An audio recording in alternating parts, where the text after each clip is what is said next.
Good morning, and welcome to the 30th Annual Finance Ministers Meeting. Thank you to the City of San Francisco for hosting us and to all of you for being here. Let me start by putting this meeting in its larger context. The Asia-Pacific region is at the center of the global economy. APEC members represent some of the fastest growing and most dynamic economies in the world, driving both growth and innovation.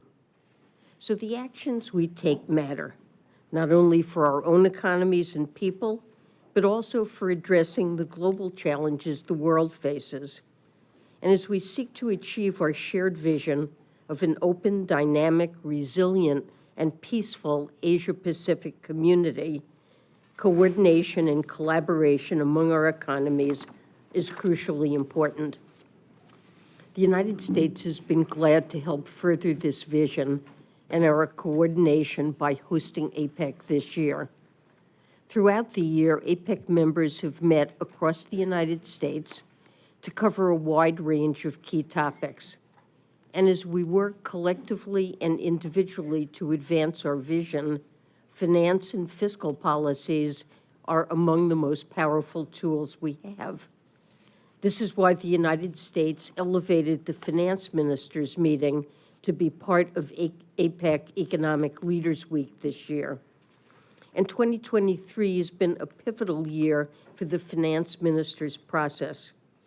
After several years during which we rightly prioritized our response to and then our recovery from the COVID-19 pandemic, we've now refocused on the longer-term priorities by APEC finance ministers in the 2015 Cebu Action Plan. The action plan emphasizes strengthening financial resilience and advancing fiscal reforms to build our economies over the long run. This effort starts with a full understanding of the global and regional economic and financial outlook, which we'll discuss in session one. We'll then turn to the three priorities we've focused on throughout this year: modern supply-side economics, sustainable finance, and digital assets. Let me highlight the progress we've made and where we hope to focus today for each of these priorities. First, in discussions this year, we've advanced our thinking on what I've been calling modern supply-side economics. That is, policies that expand the productive capacity of our economies while improving resilience and addressing inequality. We've identified policies to increase the quantity and quality of labor supply, strengthen public infrastructure, and invest in research and development and environmental sustainability. And we've conducted a survey of APEC members' policy efforts on modern supply-side economics that I look forward to discussing further.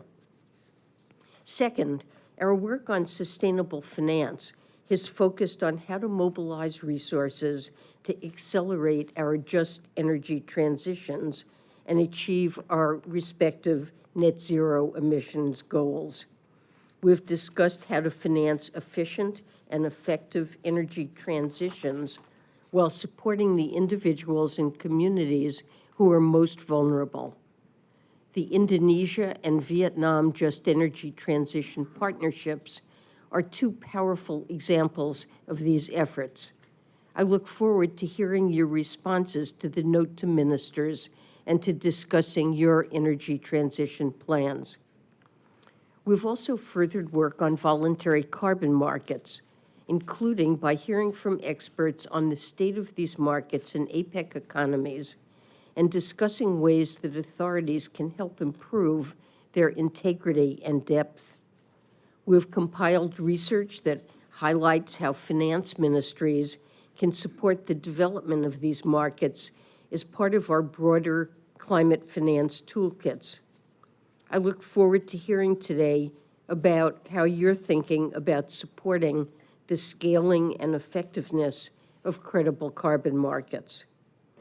We've also discussed the climate-aligned finance approaches APEC members are putting in place to help private sector actors pursue credible and specific climate commitments. For example, Treasury is proud to have recently released the Principles for Net Zero Financing and Investment. These principles affirm the importance of credible net zero commitments and encourage financial institutions that make them to take consistent approaches to implementation. But because approaches vary across jurisdictions, we also need to think through how best to address any inconsistencies and promote interoperability.